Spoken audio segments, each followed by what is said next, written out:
Hello friends, welcome back to my YouTube channel. Friends, आज का video start करने से पहले मैं कहना चाहती हूँ कि अगर आपने अभी तक मेरे चैनल को सब्सक्राइब नहीं किया है तो मेरे चैनल को सब्सक्राइब कर लीजिए और बेल आइकन दबाना बिल्कुल मत भूलिएगा ताकि आपको आगे की वीडियोस की नोटिफिकेशन मिल सके। तो फ्रेंड्स, स्टार्ट करते हैं आज का वीडियो। फ्रेंड्स, आज हम पढ़ेंगे हिंदी के विराम चिन्ह, पंक्चुएशन मार्क्स जिनको बोलते हैं इंग्लिश में। तो हम विराम चिन्ह पढ़ेंगे आज। फ्रेंड्स, विराम का क्या मतलब होता है? विराम का मतलब होता है रुकना, ठहरना या फिर आराम करना। वाक्यों के बीच में कुछ देर के लिए रुकने के लिए जो चिन्ह हम लगाते हैं उन्हें विराम चिन्ह कहते हैं। तो फ्रेंड्स, शुरू करते हैं पहले विराम चिन्ह से, जिसका नाम है लाघव चिन्ह, जिसको हम ऐसे लगाते हैं।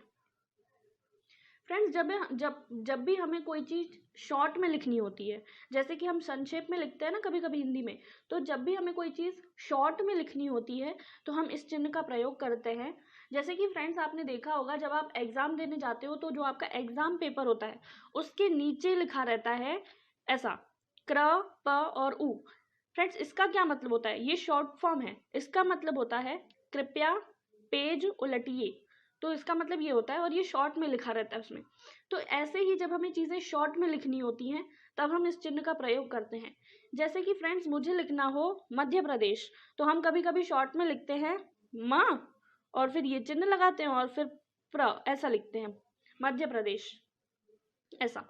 तो फ्रेंड्स, ये जो है ना, संक्षेप में लिखने के लिए इस चिन्ह का प्रयोग होता है लाघव चिन्ह का। तो फ्रेंड्स, अगर आपको नोट्स बनाने हो तो आप नोट्स भी बना लेना, तो आपका पूरा टॉपिक कवर हो जाएगा जल्दी। तो फ्रेंड्स, आपको लाघव चिन्ह समझ में आ गया कि जब हमें कोई चीज़ शॉर्ट में लिखनी हो तो हम लाघव चिन्ह का प्रयोग करते हैं। उसके बाद फ्रेंड्स पढ़ते हैं ये। फ्रेंड्स, इस चिन्ह को आपने मैथ्स में भी देखा होगा, यूज़ भी किया होगा, ऐसा, ग्रेटर देन। बट ये हिंदी में इसको कहते हैं व्युत्पादक चिन्ह। फ्रेंड्स, हिंदी में ये उत्पत्ति बताने के लिए यूज होता है। जैसे कि एग्जाम्पल से समझते हैं। जैसे कि सबसे पहले आपके दादाजी आए, उसके बाद आपके पिताजी की उत्पत्ति हुई, उसके बाद फिर आप आए। तो ये उत्पत्ति बताने के लिए यूज किया जाता है। उसके बाद फ्रेंड्स देखते हैं ये वाला चिन्ह, जिसका नाम है हंस पद। फ्रेंड्स, आप नाम याद करते जाइएगा मेरे साथ साथ, तो आपका टॉपिक पूरा जल्दी से जैसे कि कवर हो जाए। तो इसका नाम है हंस पद। फ्रेंड्स, आपने बहुत बार नोटिस किया होगा कि हम जब लिखते हैं तो कभी कभी हम कुछ लिखना भूल जाते हैं। उसके बाद हम ऐसा ये वाला चिन्ह लगाते हैं और उसको थोड़ा ऊपर करके लिख देते हैं जो हम भूल गए होते हैं। जैसे कि फ्रेंड्स, उदाहरण से समझते हैं। मैंने यहाँ पर लिखा है पेड़ पर बैठा है। अब पेड़ पर कौन बैठा है, मैं ये लिखना भूल गई हूँ। तो फ्रेंड्स, अब मैं क्या करूँगी कि मैं यहाँ पे पर के बाद यहाँ पे ये चिन्ह लगाऊंगी और फिर यहीं पे पक्षी लिख दूंगी। पेड़ पर पक्षी बैठा है, तो मैं पक्षी लिखना भूल गई थी, फिर मैंने हंस पद का प्रयोग किया और पक्षी लिख दिया। तो फ्रेंड्स, ये है हंस पद, जिसका प्रयोग तब होता है जब हम कुछ लिखना भूल जाते हैं, तो हम उसको लिखने के लिए इसका उपयोग करते हैं। फ्रेंड्स, नेक्स्ट देखते हैं। ये है विस्मय सूचक चिन्ह। फ्रेंड्स, ये आपको पता होगा, इसको इंग्लिश में एक्सक्लेमेटरी मार्क बोलते हैं। ये हम बहुत बार यूज़ करते हैं। जैसे कि फ्रेंड्स, कभी हमें बहुत ज़्यादा खुशी हो रही हो, कभी हमें किसी से बहुत ज़्यादा घृणा हो रही हो, तो जब हम ऐसी चीज़ें दर्शाते हैं तो हम इस चिन्ह का प्रयोग करते हैं। जैसे कि मैंने यहाँ पे उदाहरण में लिखा भी है, हे भगवान आप फेल हो गए। तो हे भगवान मैंने बहुत ज़्यादा शॉक होके बोला, तो उसके बाद ये विस्मय सूचक चिन्ह आएगा। ऐसे ही मैंने बोला अरे वाह आप पास हो गए, तो अरे वाह के बाद क्या आएगा, विस्मय सूचक चिन्ह आएगा, क्योंकि मैं बहुत खुश होके बोली। तो फ्रेंड्स, ये विस्मय सूचक चिन्ह का प्रयोग हम तब करते हैं जब हमें गुस्सा आ रहा हो, हम आश्चर्यचकित हो गए हों, या फिर हम बहुत ज़्यादा खुश हों, तो इसका प्रयोग हम करते हैं। उसके बाद है फ्रेंड्स ये विवरण चिन्ह। ये हम लगाते हैं, बहुत बार आप लोग यूज भी करते होंगे इसको, विवरण चिन्ह। फ्रेंड्स ये चिन्ह हम तब यूज़ करते हैं जब हमें किसी चीज़ का डिस्क्रिप्शन देना होता है, हम जब किसी हम चीज़ के बारे में हम विस्तार से बता रहे होते हैं। जैसे कि मैंने यहाँ लिखा भारत, अब उसके बाद मैंने विवरण चिन्ह लगा दिया, उसके बाद मैं भारत के बारे में विस्तार से लिखूंगी। तो विवरण चिन्ह जब भी हम किसी चीज़ का डिस्क्रिप्शन देते हैं हम तब लगाते हैं। फ्रेंड्स उसके बाद बात करते हैं इस चिन्ह की, जो ऐसे हम डैश टाइप लगाते हैं ना, इसकी, इसका नाम है फ्रेंड्स समास योजक चिन्ह, या फिर संयोजक चिन्ह भी इसको बोलते हैं, और इसको निर्देशक चिन्ह भी बोलते हैं। फ्रेंड्स ये चिन्ह हम तब यूज करते हैं जब हम द्वंद्व समास में इसका यूज होता है, और फ्रेंड्स जब विलोम शब्द लिखते हैं ना हम तब यूज करते हैं इसको। जैसे कि फ्रेंड्स यहाँ पे उदाहरण में लिखा है माता पिता, तो इनके बीच में ये वाला चिन्ह लगा हुआ है, तो इसका क्या मतलब है, माता और पिता। और जैसे कि मैंने लिखा पाप पुण्य, तो मैंने पाप पुण्य के बीच में ये चिन्ह लगाया, उसका मतलब है पाप या पुण्य। तो फ्रेंड्स ये ऑपोजिट्स के लिए यूज होता है। फ्रेंड्स उसके बाद आता है ये कोष्टक चिन्ह। फ्रेंड्स इसका यूज आप लोग बहुत बार करते हो ऐसे। फ्रेंड्स कोष्टक चिन्ह मतलब ब्रैकेट, ब्रैकेट का आप यूज करते हो, तीन तीन टाइप्स के ब्रैकेट आप लगाते हो, जैसे कि ये वाला और ये वाला ऐसा ब्रैकेट, और फिर ऐसा कर्ली ब्रैकेट भी आप लगाते हो। तो फ्रेंड्स ये ब्रैकेट है, इसको हिंदी में कोष्टक चिन्ह बोलते हैं। फ्रेंड्स इसका प्रयोग हम तब करते हैं जब हमें किसी चीज का अर्थ स्पष्ट करना होता है। जैसे कि फ्रेंड्स देखिए मैंने एग्जाम्पल में लिखा भी है दशानन। अब मुझे दशानन का अर्थ स्पष्ट करना है, तो मैंने ब्रैकेट में रावण भी लिख दिया। दशानन मतलब रावण। जैसे कि फ्रेंड्स आपका नाम होता है, आपका बाहर नाम कुछ और होता है और आपके घर में आपको लोग कुछ और बुलाते हैं, तो आपको जो घर में बुलाते हैं वो नाम आप ब्रैकेट में लिखते हो, तो आप अपने ही नाम को और स्पष्ट तरीके से बता देते हो। तो वही है, जैसे आपका बाहर का नाम पंकज है सपोज, और आपका घर का नाम पिंकू है, तो आप पंकज भी लिखोगे और ब्रैकेट में आप पिंकू भी लिखोगे, तो दोनों लिखोगे, मतलब दोनों आप ही के नाम है। तो जो बाहर लिखा होता है और जो ब्रैकेट के अंदर लिखा होता है वो एक ही होता है। उसके बाद फ्रेंड्स बात करते हैं इसकी, ये है रेखांकित चिन्ह। फ्रेंड्स जब हम किसी चीज को हाईलाइट करते हैं तब हम उसके नीचे एक लाइन बना देते हैं ताकि हमें वो याद रहे कि हमने इसको हाईलाइट किया, मतलब ये इंपॉर्टेंट है, किसी इंपॉर्टेंट चीज को हम हाईलाइट कर देते हैं। तो फ्रेंड्स इसका प्रयोग तब किया जाता है रेखांकित चिन्ह का, जब हम किसी चीज को हाईलाइट करते हैं। जैसे कि आप पढ़ते पढ़ते भी, जैसे आपको पूरी बुक आपने पढ़ी बट आप इंपॉर्टेंट चीजें हाईलाइट कर देते हो ताकि आपको एग्जाम के समय सिर्फ वही पढ़नी पड़े, तो ऐसे आप उनके नीचे लाइन बना देते हो, आप उनके नीचे ऐसे सीधी लाइन बना देते हो। तो यही होता है फ्रेंड्स रेखांकित चिन्ह। अंडरलाइन करना, इंग्लिश में इसको अंडरलाइन करना बोलते हैं और हिंदी में रेखांकित चिन्ह बोलते हैं इसको। फ्रेंड्स अब देख लेते हैं ये वाला चिन्ह। ये चिन्ह तो आपने फ्रेंड्स बहुत बार देखा होगा, मैथ्स में देखा होगा आपने इसको, इक्वल टू का चिन्ह। इसको हिंदी में बोलते हैं समता चिन्ह और तुल्यता चिन्ह। फ्रेंड्स ये दो बराबर मूल्य वाले तथ्यों को दर्शाने के लिए लगाया जाता है। तो फ्रेंड्स इसमें इतना कुछ समझने के लिए नहीं है, इक्वलिटी चिन्ह है, मतलब दो बराबर चीजें अगर है तो हम उनके बीच में इक्वल का चिन्ह लगाते हैं, और हिंदी में इसको समता चिन्ह या फिर तुल्यता का चिन्ह बोलते हैं।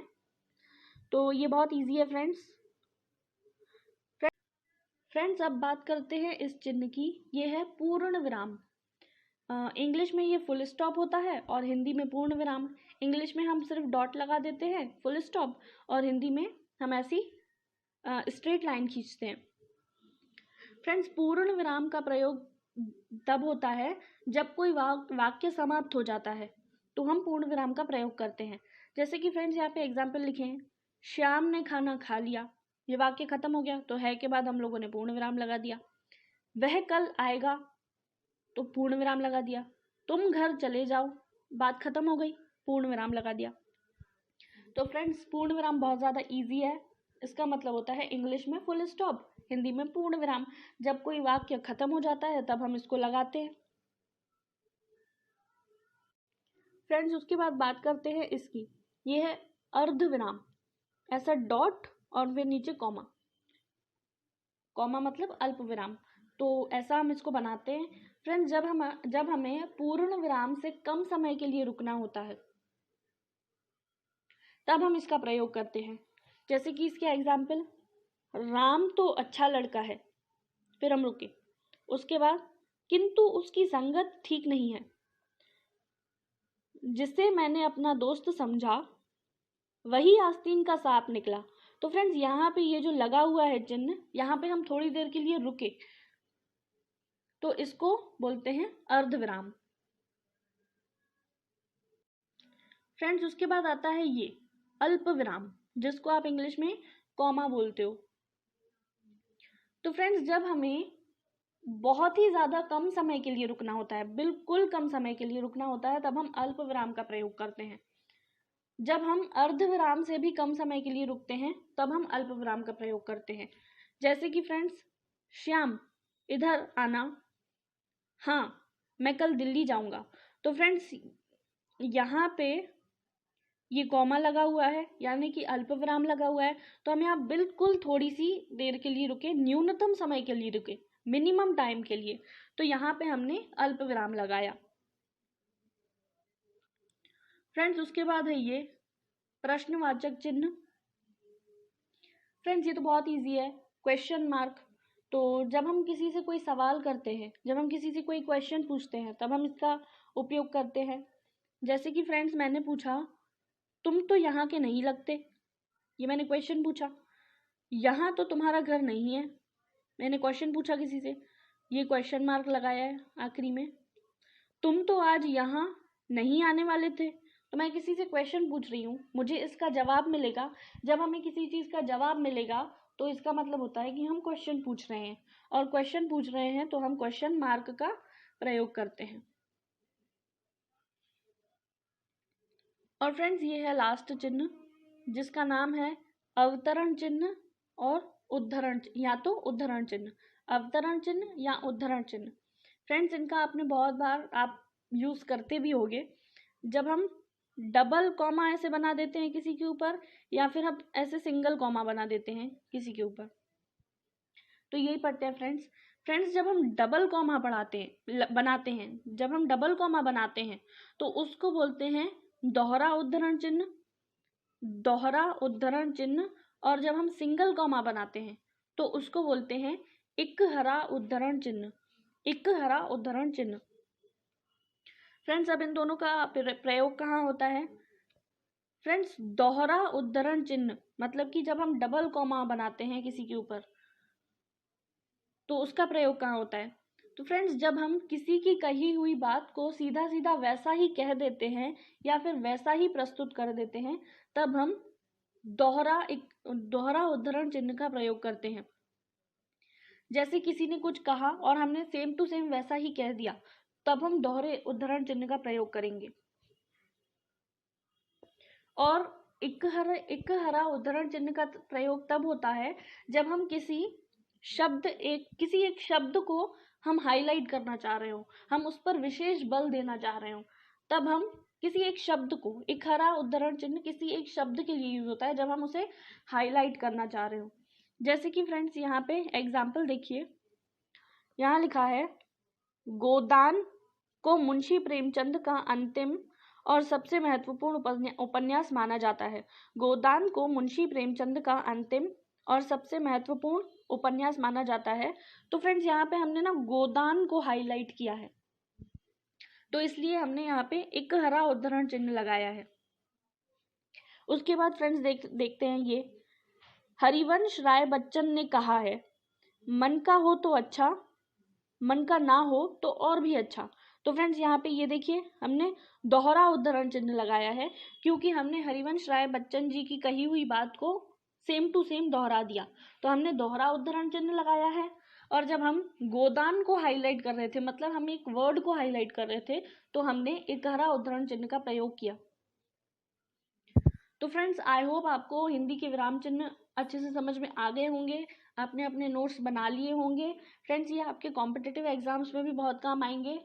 जैसे कि स्टेट एग्जाम्स होते हैं तो उनमें हिंदी आती है, पटवारी वगैरह एग्जाम में तो उनमें हिंदी आती है, तो ये चिन्ह वगैरह भी पूछे जाते हैं, तो ये कॉम्पिटिटिव एग्जाम्स के लिए बहुत इंपॉर्टेंट है और बाकी स्कूल वगैरह या कॉलेज वगैरह के लिए भी इम्पॉर्टेंट है। तो मैंने पूरी कोशिश की अपनी कि आपको अच्छे से समझ में आ जाए, और आप प्लीज़ स्क्रीनशॉट लेकर इनको फिर से पढ़िएगा, अच्छे से नाम याद कर लीजिएगा, नोट्स बना लीजिएगा आपने, और मुझे कमेंट करके ज़रूर बताइएगा कि आपको मेरा वीडियो कैसा लगा, और कमेंट्स में सजेशंस ज़रूर दीजिएगा फ्रेंड्स कि मुझे और कौन से टॉपिक पर वीडियोस बनाने चाहिए। और फ्रेंड्स, ये मेरा पहला वीडियो था जो मैंने हिंदी की किसी टॉपिक पर बनाया था। मुझे बहुत मन था हिंदी पढ़ाने का, तो मैंने ये पहला वीडियो बनाया है विराम चिन्ह पर। तो आई होप आपको ये पसंद आया होगा। तो फ्रेंड्स, ख़त्म करते हैं आज का वीडियो और मिलते हैं हमारे अगले वीडियो में। तब तक के लिए मेरे चैनल को सब्सक्राइब ज़रूर कीजिएगा और वीडियो को लाइक ज़रूर कीजिएगा।